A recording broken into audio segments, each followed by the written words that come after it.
शाहाबाद कोतवाली बनी मौत का अड्डा, हिरासत में मौत से मचा कोहराम। उग्र भीड़ ने थाने का किया घेराव।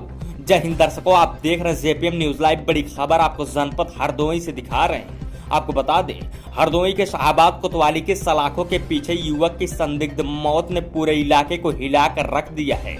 यह मौत अब सिर्फ एक हादसा नहीं, बल्कि पुलिस यह जुल्म और मनमानी का संगीन इल्जाम बनकर पूरे तंत्र को कटघरे में खड़ा कर रही है।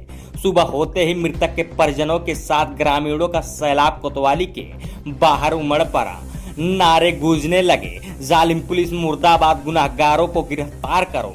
भीड़ ने शाहजहांपुर हरदोई हाईवे को जाम कर दिया और मांग की 100 को सीधे कोतवाली गेट पर लाया जाए। दबाव के आगे प्रशासन झुक गया और पार्थिव शरीर को थाने लाना पड़ा। कोतवाली गेट पर पड़ा शव इंसाफ की मांग से थर्राई जमीन।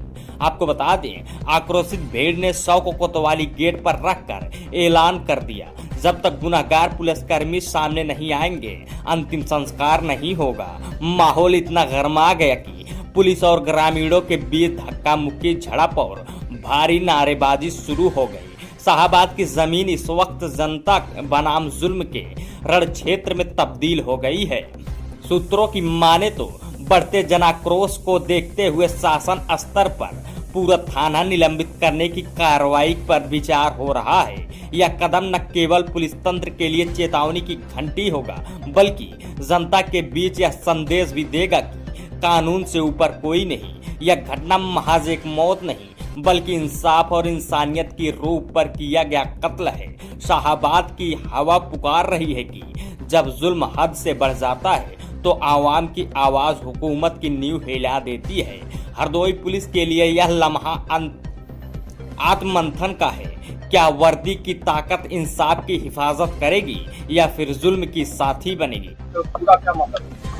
जैसा कि आप सब लोग जानते हैं, ये शाहाबाद थाना क्षेत्र में कल एक लड़के जिसका नाम रवि सिंह राजपूत है, जो कि अहमदनगर गांव का रहने वाला है, इसी थाना क्षेत्र में वो गाँव पड़ता है। उसकी संदिग्ध परिस्थितियों में लगभग रात को 8 बजे थाना परिसर में मृत्यु हो गई।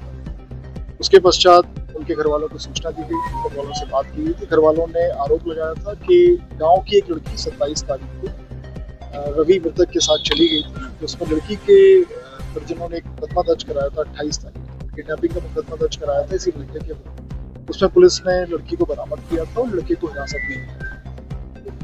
मृतक रवि के परिजनों का आरोप यह है कि लड़की के परिजनों ने और विवेचक ने और यूपी 112 के कांस्टेबल जो लड़के को लेकर आए थे, बताने पुलिसजनों ने हत्या कर दी।